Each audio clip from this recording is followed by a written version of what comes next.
यह कहानी है रामपुर नाम के छोटे से गांव की। रामपुर गांव के लोग साधारण जीवन जीते थे। इस गांव के ज्यादातर किसान अपनी आजीविका के लिए खेतों पर निर्भर रहा करते थे। इस गांव में हीरा नाम का एक किसान रहता था। हीरा मेहनती और ईमानदार था, लेकिन मैं हमेशा अपनी किस्मत को कोसता रहता था। और आखिर कोसे भी क्यों ना, हीरा बहुत मेहनत करता था, परंतु उसकी फसल कभी समय पर नहीं पकती थी, और जब पकती तो बारिश और सूखा सब बर्बाद कर देता था। यह कहानी उसकी बदकिस्मती और एक अद्भुत मोड़ पर स्थित है। एक दिन हीरा काम के लिए सुबह सुबह खेतों की ओर निकल जाता है। हीरा के पास एक छोटी सी जमीन थी जो अगल बगल से दूसरों की जमीन से जुड़ी हुई थी। हीरा जब अपने खेत पर पहुंचा तो वह देखता है उसके अगल बगल के खेतों पर काम करने के लिए कोई भी नहीं आया है। ये क्या, अब तक कोई नहीं आया? लगता है किसी को कुछ पड़ी ही नहीं है।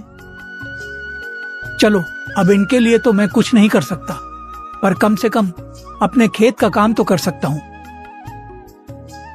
कुदाल लेकर वह अपने खेत पर काम करने लगता है। काम करते करते सुबह से दोपहर हो जाती है, पर हीरा अपना काम करने में इतना व्यस्त था कि उसे तो समय का पता ही नहीं लगता है।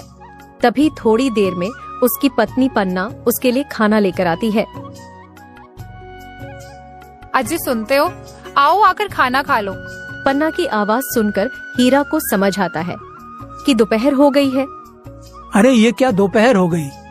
समय का तो पता ही नहीं चला। चलो, पन्ना खाना लेकर आ गई है तो खाना खाकर थोड़ी देर आराम करके फिर काम करता हूँ। हीरा पन्ना के साथ खेतों के पास वाले पेड़ के नीचे बैठकर खाना खाने लगता है। क्या हुआ जी? लगता है आज कुछ ज्यादा ही थक गए हो आप। हाँ, आज सुबह से लगातार खेतों पर काम कर रहा था। सुबह से दोपहर हो गई और पता भी नहीं चला। तो आपने थोड़ी देर आराम क्यों नहीं किया? मैं क्या करता, अगल बगल के खेतों पर कोई काम करने आया ही नहीं, तो मुझे लगा अभी दोपहर होने में समय है, इसीलिए मैं भी लगा रहा। तुम आई तो पता चला कि दोपहर हो गई। क्या हुआ, अब तक कोई आया क्यों नहीं खेतों पर काम करने? वही तो इन लोगों का भी सही है। जब मर्जी आते हैं, जब मर्जी जाते हैं, और एक मैं हूँ जो इतनी मेहनत करता हूँ, फिर भी पता नहीं कैसी किस्मत है मेरी, जो कोई ना कोई बहाने से मेरी मेहनत बर्बाद कर ही देता है। हीरा को परेशान देखकर पन्ना उसे दिलासा देने की कोशिश करती है। आप इतना दुखी क्यों हो रहे हो? आपको पता है ना, आप मेहनत करते हो, पर किस्मत को क्या कोसना। आज आपकी किस्मत साथ नहीं दे रही है तो क्या हुआ? क्या पता कल आपकी किस्मत आपका साथ देने लगे। हीरा को खाना खिलाकर पन्ना वहाँ से चली जाती है और हीरा फिर से अपने खेत में काम करने लगता है।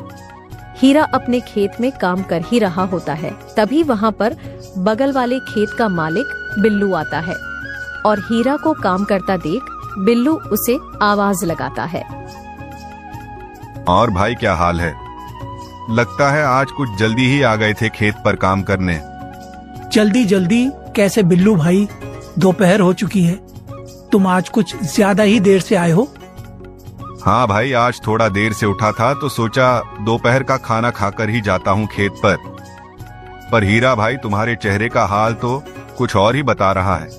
क्या बात है? किस चीज की परेशानी है तुम्हें? क्या बात होगी बिल्लू भाई, वह बस अपनी किस्मत को लेकर थोड़ा परेशान था। अरे हीरा भाई, कब तक अपनी किस्मत को कोसते रहोगे और कब तक किस्मत के भरोसे चलते रहोगे? भाई, अब किस्मत को कोसू नहीं तो और क्या करूं?